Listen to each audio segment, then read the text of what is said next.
Hello. So for my student contract project for Anna Karenina, I chose my subject to be on the interpretation of the railroad and its significance in the book. So why did I choose this topic? I chose it mainly because of one of the articles that I read for the annotated bibliography. Because for the majority of this book, I was really confused, kind of just frustrated with having to try and read it with my confusion. And after reading most of the book and then getting to read this article, the article actually helped make sense of a lot of the things that I was confused about in Anna Karenina, and I wanted to share that with my project because I thought it was really cool.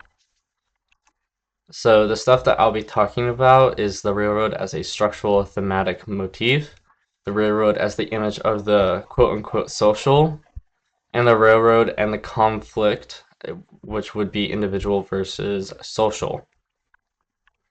So the first one being the railroad as a structural thematic motif, I would want to talk about universality and memorability. So the railroad is mentioned 32 times in the whole book, which is a lot of times. So it definitely points out that it is an important part of the book and should be taken into accord, which before I read the article, I did not pay any attention to the railroad and having it be something that would be important.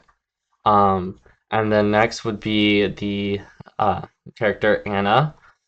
She was introduced to us whenever she came in on the train, and then she met her demise also by the train and the railroads as well.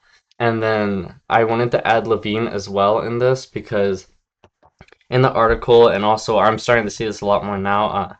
Levine is supposed to be sort of like a representation of some of Tolstoy's views in real life. Like he has a distaste for railroads as well, and Levine sort of shares that, and it's mentioned in the book a couple of times, which I find quite fascinating. Next, I wanted to talk about the architectonic role. So I put pillars in quotation marks because this was a heavily used word in the article, and I found it pretty fascinating that that was the word that he was using. But sort of he considered the railroad pillars to like hold the story up along the way. Like each time the railroad was discussed, it was sort of another pillar in the story that I thought was pretty interesting and kind of helpful to figure out like the segments of the story.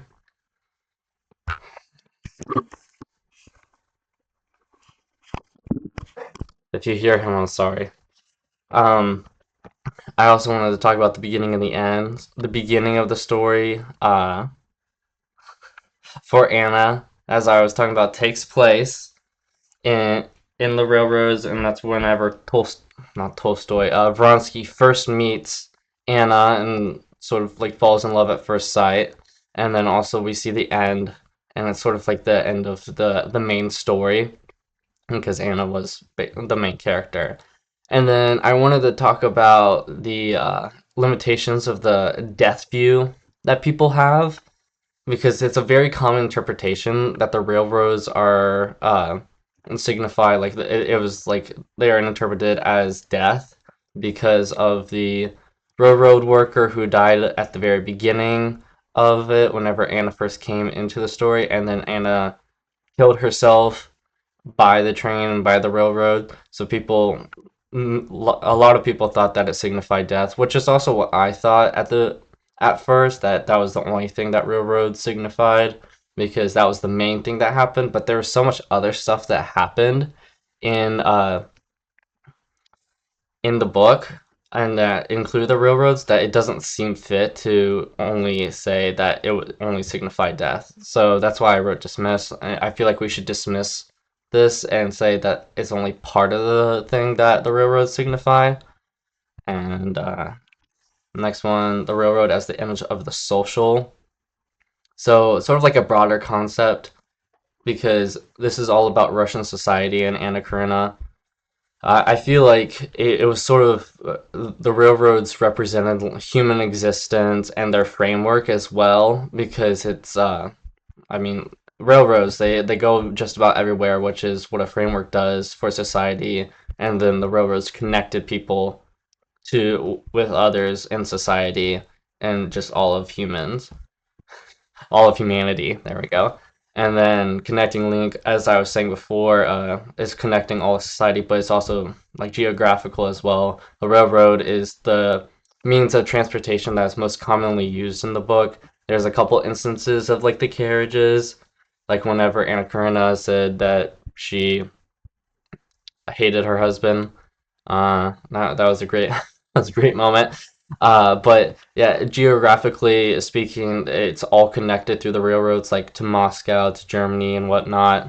That's what they use. The railroads are connecting everybody. And then I also wanted to talk about this is an important character whenever you're talking about quote unquote social because Steve Oblonsky. So I wanted to talk about how the railroads themselves are sort of like the neutral force that holds everybody together. They aren't like well, it's neutral. They don't have a positive or negative opinion, and it's like a human being that is connecting everybody to everywhere, which is sort of what Steve Oblonsky is. Although he does have positives and negatives, which even out to the neutrality, but, but he is sort of like the main person in this book that just connects everybody together. Like he is the man that knows everybody. I disregarding everything else about him, I like to think of him sort of as my roommate because my roommate he knows basically everybody, and it's no matter wherever we go, if it's just like his neighborhood or if it's at college right now, it is like he basically knows everybody, and it's so weird to me. But I feel like that was what Steve Oblonsky was like in this book. He was the connecting factor to everybody, like the railroads, except he was a person. Railroads are well, iron. Next one. The railroads and the conflict. So individual versus social.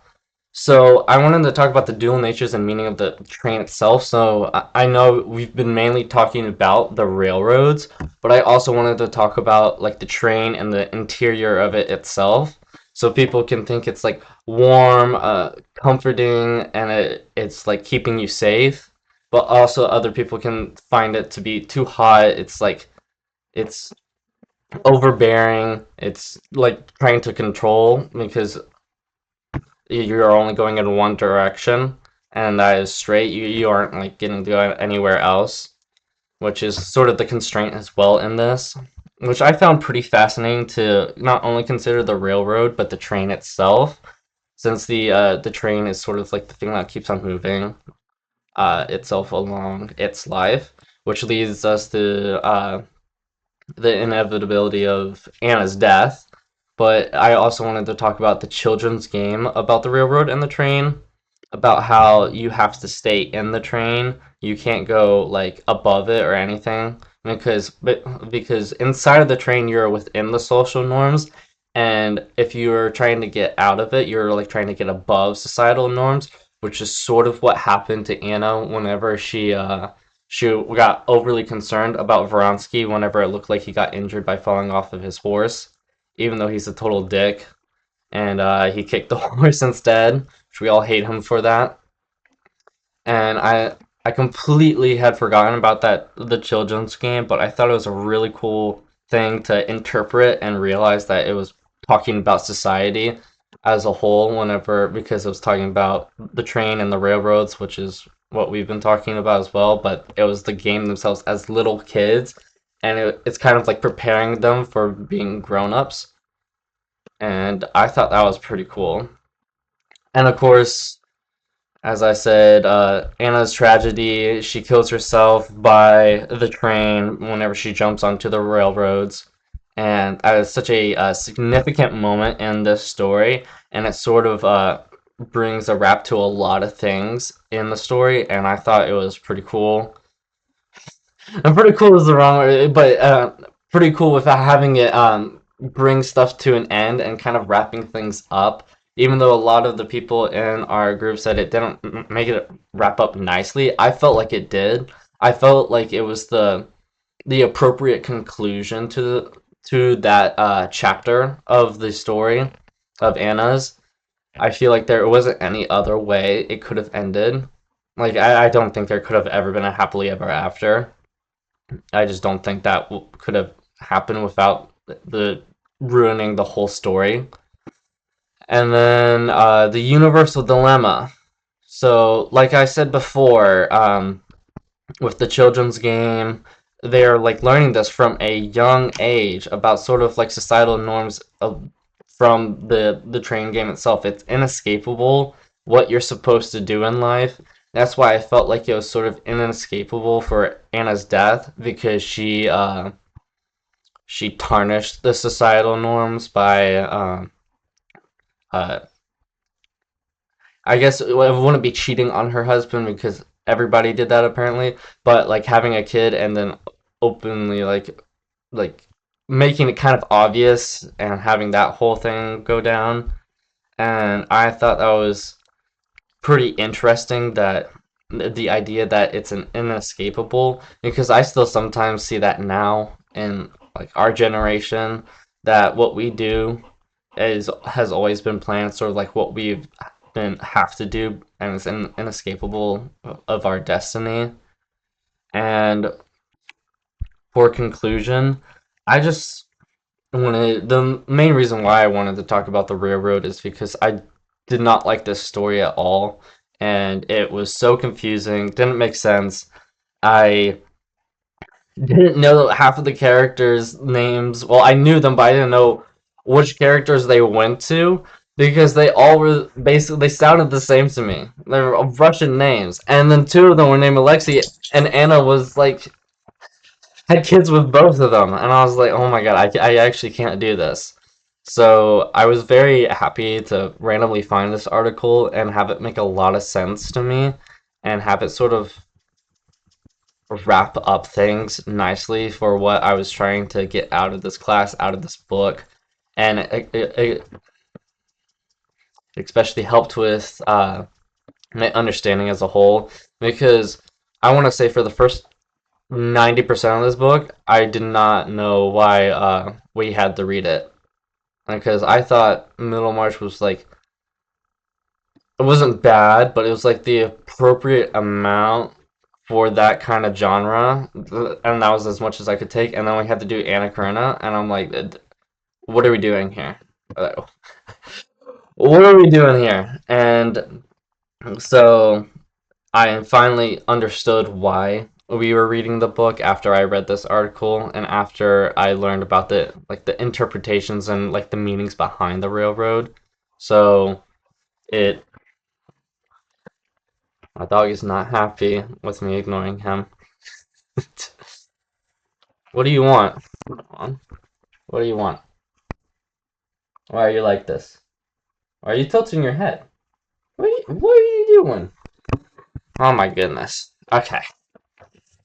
But yeah, so the railroads for my shallow-minded self thinking of railroads only signifying death and then learning basically it was Russian society and just society in general, and that was like the whole meaning of the railroads was the interpretation of how society is, along with the addition of the children's game. I thought was so cool. The children's game blew my mind, and then also thinking about Steva Oblonsky as the sort of the center of society with the connections that he had and everything all the railroads like sort of led to him, and that's why we see him in like the train station as much as we do, which I thought was a cool like illusion because that's where he works, that's where he's like making profit. And so the fact that he's there and it's what he represents and then what the railroads represent, I thought was pretty cool. So yeah, this is my project. I I hope that I made sense. I thought it was pretty cool, but who knows? All right.